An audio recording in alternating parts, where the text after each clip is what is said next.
Sa activity number 5 naman, quadratic formula. Solving quadratic equations by using the quadratic formula. So, ito yung parang general way ng pag-solve ng quadratic equations. So, yung ibang mga method, parang ano sila, parang shortcut. Okay? So, start tayo sa number 1, x squared minus 5x equals 14. So, kailangan muna natin siyang i-transform into standard form. Kapag na-transform na natin siya into standard form, identify natin yung A, B, C. Okay? So, yung A natin dito is 1. Ito siya. Tapos, B is negative 5. And C is negative 14. Okay? And then, substitute natin yung mga values ng A, B, C sa given quadratic formula. So, palitan lang natin yung mga B. So, tandaan nyo class, no? This is negative B. Tapos, kapag nag-substitute ka dito, kailangan negative pa rin yung nasa loob. Okay? Baka, madalas kasi nagkakamali dito yung mga students ko. So, nakakalimutan nilang ilagay yung negative sign ng linear term dito, yung B. Okay? So, yan. Pinalitan lang natin lahat ng mga variables. Pati yan. Tapos, simplify natin. Negative times negative 5 is positive 5. And negative 5 squared, that's 25. And 4 times, negative 4 times 1 times negative 14, that is 56. And 2 times 1 is 2. And then, add lang natin 25 tsaka 56, that is 81. And then, 81, di ba? Perfect square root siya. So, pwede natin siyang ilabas sa radical sign as 9. Okay? Kasi 9 times 9 is 81. So, we have 5 positive negative 9 all over 2. So, separate natin yung positive sa negative. Ito, paghiwalayin natin to. And then, 5 plus 9, that is 14 over 2. Tapos, 14 divided by 2, that is 7. So, we have x equals 7. Yung isa naman, 5 minus 9, that is negative 4 over 2. So, that is x equals negative 2. Negative 4 divided by 2, that is negative 2. So, yung solutions or roots natin dito ay x equals 7 and x equals negative 2. Okay? So, marami din ako nakitang correct answers dito.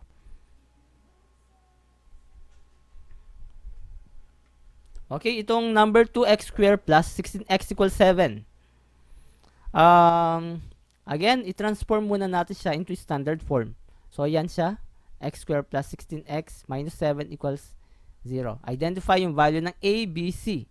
Yung A natin is 1. Yung B natin is 16. And yung C natin is negative 7. And then, substitute lang natin yan sa given quadratic equation. Yan na siya. So, yung B, 16. Yung A natin is 1. Yung C natin is negative 7. Tapos, yung A natin sa denominator is 1. And then, simplify lang. Negative times 16, that is negative 16.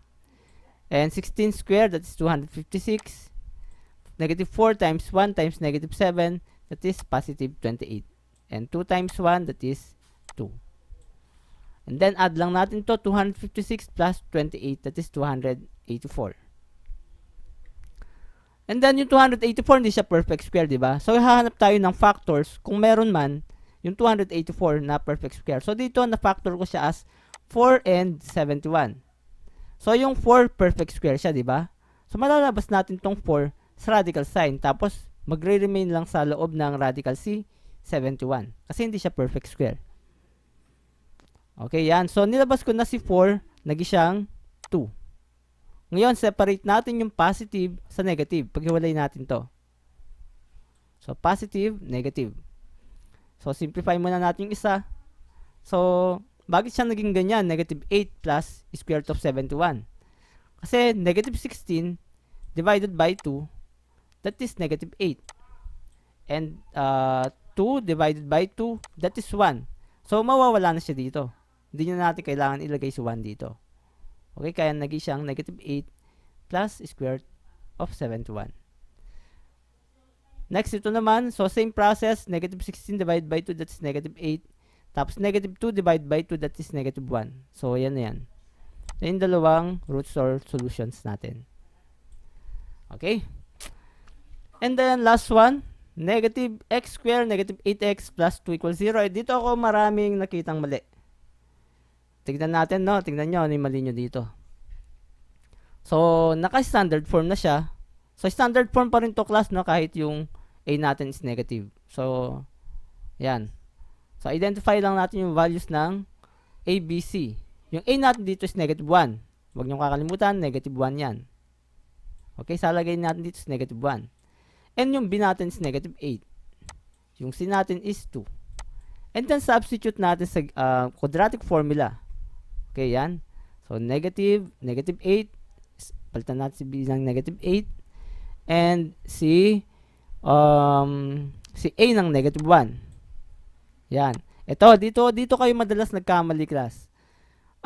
Yung madalas sa inyo, ginawa lang dito is 1 lang. Kaya, nagkamali na yung ibang, nila. Nagkamali na sila sa solution nila. Dito siguro sila na dito sa pag-substitute ng A. Or pag-identify ng A na negative 1. So, yan. O, simplify natin. Negative times negative 8 is 8. 8 square, that is 64. Tapos, minus natin dito sa product. Sorry, na shortcut to. Minus natin dito sa product ng negative 4 times negative 1 times 2. Makuha natin is 72. Okay? And then, 2 times negative 1, that is negative 2. Ito. Makikita nyo sa mga solutions nyo, negative 2 yung nakalagay. Ay, positive 2. Kasi nilagay nyo dito is positive 1. And then, factor natin 72, meron siya kasi siyang perfect square na factor, which is 36 and 2. Si 36 is perfect square. That is 6. Diba? Factor natin, square root natin si 36, makuha natin is 6. Matitira sa loob si 2. And then, separate natin yung dalawa, class. Yung positive at saka negative. So, ayan, 8 plus 6 square root of 2 all over negative 2. So, 8 divided by negative 2, that is negative 4. And 6 divided by negative 2, that is negative 3. And then, ito naman, 8 divided by negative 2, that is negative 4. And negative 6 divided by negative 2, that is positive 3. So, yan yung roots or solutions natin.